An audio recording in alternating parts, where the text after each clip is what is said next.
Vediamo i tombini che si sono alzati dal suolo, dalla forza dell'acqua. I fossati sono pieni. Il documento dell'appassionato di meteo Luca Tecchiato è stato girato nel pomeriggio di ieri. Era questa la situazione dopo la bomba d'acqua che si è abbattuta nell'area del comune di Este, colpendo in particolare la zona di Pra e Deserto, a cui si riferiscono queste immagini.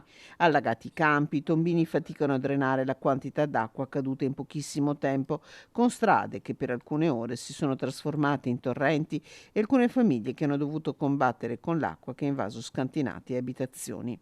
La situazione in queste ore è tornata alla normalità con i fossati che già dalla notte hanno iniziato ad abbassare i loro livelli. Resta per ora chiuso, informa l'amministrazione comunale, il sottopasso di Via Ferro in zona artigianale che in caso di precipitazioni simili diventa bacino di laminazione naturale per tutta l'area.